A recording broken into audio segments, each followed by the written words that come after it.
Kekayaan hayati hutan Indonesia sudah sangat melegenda. Di dalamnya hidup berbagai jenis satwa liar, salah satunya tentu saja dari jenis primata. Orangutan Kalimantan, orangutan Sumatera, bekantan, dan dari jenis oa telah menjadikan hutan tropis negeri ini sebagai rumah untuk bernaung.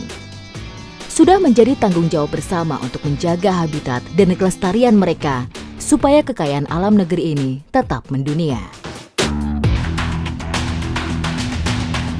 Ini dia nih, ini kerabat dekat saya. Gennya mereka 94,6% itu mirip banget dengan manusia.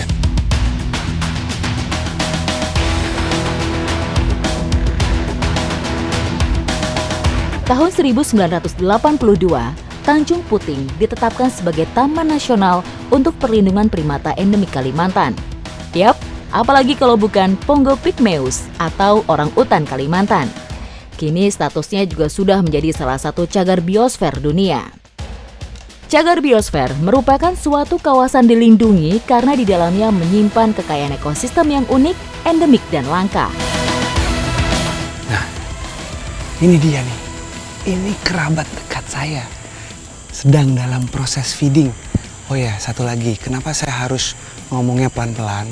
Karena takut mengganggu orang hutan tersebut.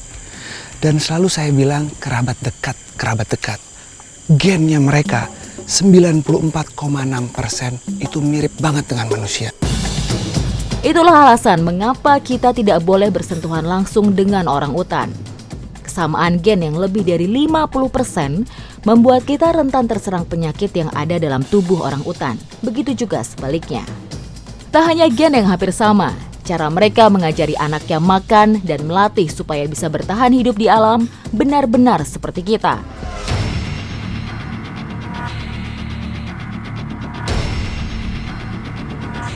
Yang banyak cipetnya itu pejantannya.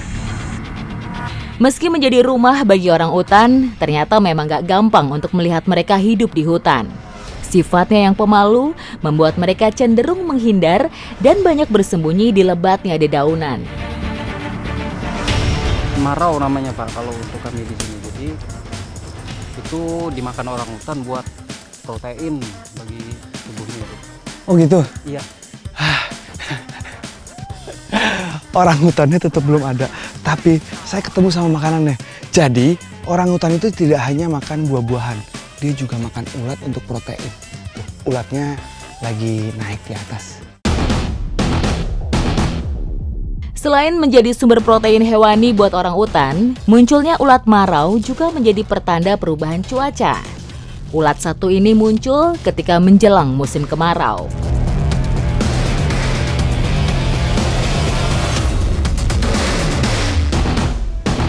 Setelah berjalan cukup lama tadi kita nemuin nih orangutan. Dia lagi nangkring di atas pohon. Di sebelah situ tuh. Lagi sama anaknya. Ternyata memang sangat berbeda melihat orangutan di lokasi feeding dengan di alam bebas seperti ini. Kami benar-benar harus menjaga ketenangan. Orangutan liar cenderung lebih sensitif, agresif, dan sangat protektif. Untuk populasinya sendiri, populasi orangutan di Camp Leki ini banyak. Banyak Pak, bisa ratusan. Ratusan? Iya. Oh, terus perkembangbiakannya tuh jangka waktunya berapa lama sekali gitu? Dia punya anak. Iya, dia punya anak. Jadi nanti pisahnya itu Bang antara 7 sampai 8 tahun. Iya. Oh gitu? Iya. Pisah dari induknya. Pisah dari induk. Baru dia berkembang biak lagi? Iya. Lama ya? Lama juga.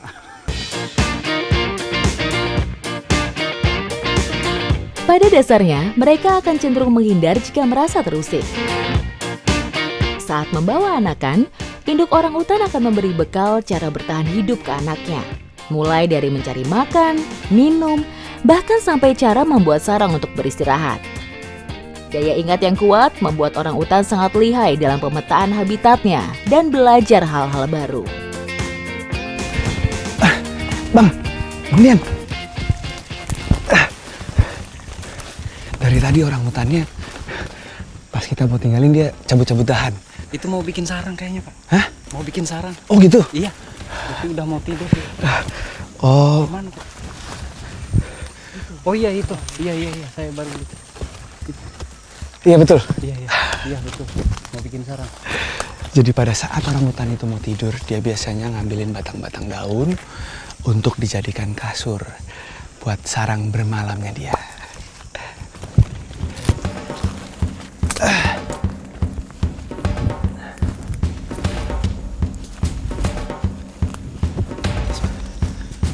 Oh itu? Iya. Akhirnya saya bisa lihat pejantannya juga. Kebetulan dia lagi tuh bertengger di atas pohon. Nah, itu dia yang pernah saya bilang untuk membedakan orangutan betina dan jantan itu dari postur dan cipetnya atau pipinya yang ada. Dan bobot orangutan sendiri bisa sampai 100 kilo lebih. Ikutin terus jejak saya, jejak petualang. Berbeda dengan orangutan Kalimantan, Pongo abeli atau orangutan Sumatera memiliki postur badan yang lebih kecil. Keseharian mereka lebih banyak dihabiskan berdiam dan bergelantungan di dahan-dahan pohon. Keberadaan orangutan Sumatera di alam justru lebih mengkhawatirkan. Karena dari penelitian terakhir tahun 2017, jumlahnya tak lebih dari 10.000 ekor.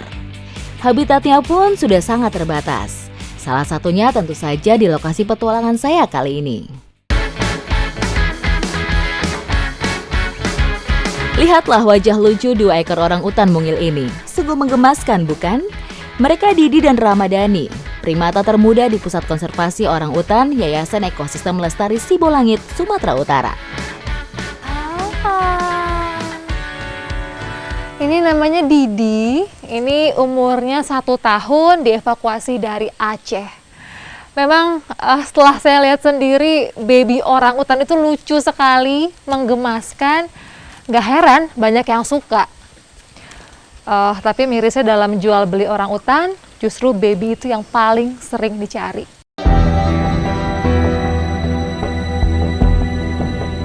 Mereka Didi dan Ramadhani, primata termuda di Pusat Konservasi Orangutan Yayasan Ekosistem Lestari Sibolangit, Sumatera Utara. Sebelum diselamatkan, si mungil Didi hampir menjadi target perdagangan satwa ilegal. Ia ditemukan terkurung dalam kandang kecil hendak dijual ke negeri jiran. Orangutan Sumatera kini dalam kondisi sangat terancam punah akibat alih fungsi lahan serta jual beli satwa ilegal. Tak heran populasi primata khas Indonesia ini menurun drastis. Dalam 75 tahun terakhir, Indonesia kehilangan 80% orangutan. Upaya penyelamatan orangutan terus dilakukan. Salah satunya seperti kandang sosialisasi ini. Di sini orangutan hasil evakuasi akan dilatih sebagai persiapan untuk dilepas liarkan kembali. Pinter banget mereka. Tadi emang sengaja ditaruhnya agak jauh. Itu buat melatih mereka kecerdasannya, instingnya, gimana caranya bisa dapetin makan. Karena memang skill itu yang dibutuhin banget kalau balik ke hutan nanti. Inilah taktik jitu untuk belajar mendapatkan makanan. Orangutan muda memperhatikan dan meniru perilaku orangutan yang lebih tua bagaimana cara memperoleh makanan. Tidak semua orangutan di pusat konservasi dalam keadaan sehat. Beberapa dari mereka butuh perawatan ekstra karena terjangkit penyakit menular, seperti yang satu ini. Kemiripan antara gen manusia dan orangutan membuat kera besar ini mudah tertular beragam penyakit dari manusia. Salah satunya penyakit meningitis. Kalau orangutan sakit seperti ini, kemungkinan untuk dilepas liar ke alam bebas memang sangat kecil. Tapi masih ada kemungkinan buat sembuh dan kembali ke rumahnya di hutan. Ya ini makanya ada mainan nih, musik-musikan yang bisa dipencet terus ngeluarin bunyi. Itu buat merangsang indera pendengaran mereka sama respon mereka. Ini dia sekolah hutan, tempat khusus yang disediakan bagi orangutan muda untuk belajar mengenal habitat dan kebiasaan asli mereka. Selain diajarkan mengenal makanan oleh Yayasan Ekosistem Lestari, Orangutan Sumatera juga diajarkan hidup di atas pohon sebagai habitat asli mereka. Sayangnya, sebagian orangutan yang dibawa ke pusat konservasi telah kehilangan kemampuan untuk memanjat dan bergelantungan di atas pohon. Hal ini akibat ulah manusia yang memelihara orangutan di dalam kandang selama bertahun-tahun. Nah, kini mari berkelana dengan murid pertama saya, Cece namanya. Berbeda dengan orangutan Kalimantan yang banyak beraktivitas di atas tanah, orangutan Sumatera dikenal sebagai pemanjat ulung. Ini disebabkan banyaknya pemangsa orangutan yang berkeliaran. Salah satunya harimau Sumatera. Kalau lihat mereka seperti ini, main-main, bebas di pohon, itu rasanya senang sekali. Ya karena memang orangutan harus tinggal di hutan. Bukan hanya orangutan saja primata kebanggaan kita. Ada juga si monyet hidung panjang atau bekantan yang tinggal di hutan-hutan tanah Borneo.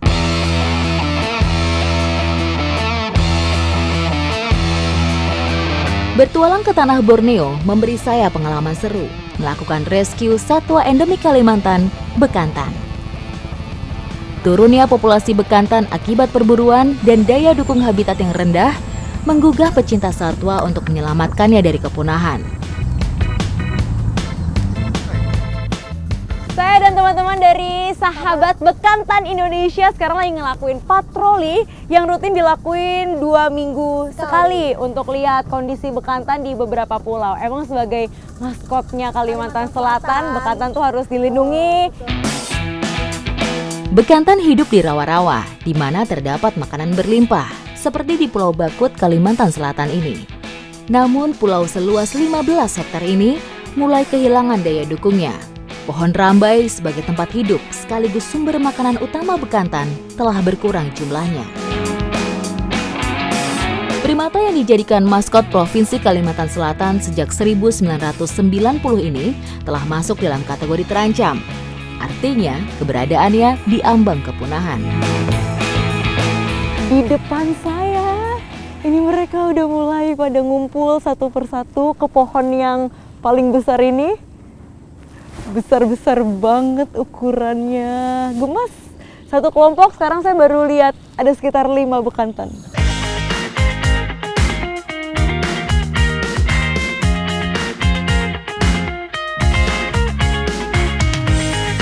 Selain berpatroli, tim rescue juga sering menyelamatkan bekantan dalam berbagai kasus. Korban perburuan hanyalah salah satunya. Nelpon kami tadi. Oh iya. Ini kami dari tim rescue Sahabat Bekantan Indonesia. Kita berupaya ini untuk merescue sama Mbak Mat di sini kebetulan. Kau itu udah berapa lama nih melihara bekantannya? Ya lebih dari 1 tahun.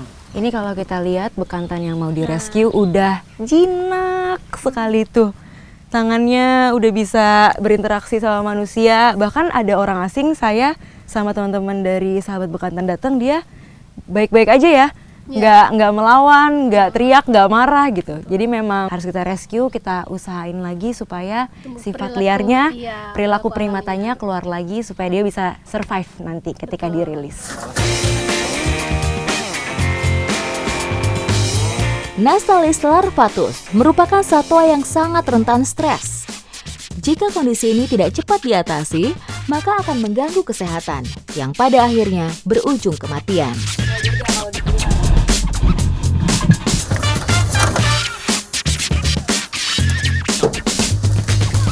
Lamanya interaksi bekantan dengan manusia membuat bekantan kehilangan sifat liarnya hingga berubah menjadi hewan jinak. Di tempat rehabilitasi inilah bekantan dirawat dan dikembalikan sifat liarnya. Beberapa prosedur awal wajib dilakukan untuk mengetahui kondisi kesehatan bekantan. Pemberian vitamin bertujuan mengurangi stres serta meningkatkan nafsu makan. Perlakuan bekantan pun berbeda untuk setiap kasusnya. Nah, cuma ini ternyata ada masalah, untung sedikit aja ya dok ya, di bagian punggungnya nih kita lihat. Jadi ada gangguan kulit. Jadi memang setiap bekantan yang ada di sini direscue, direhabilitasi lagi. Mereka ini dirilis. Mereka sendiri punya kisahnya masing-masing. Jadi datang ke sini dengan cerita yang berbeda. Kalau ini salah satunya Bongki, waktu itu dia kesetrum ya? Setrum listrik. Setrum listrik, terus rambutnya rontok semua, akhirnya dirawat. Tapi untungnya dia memang liar. Betul. Karena memang dia dari alam liar, jadi kemungkinan dia bisa dikembalikan lagi ke habitatnya itu lebih besar.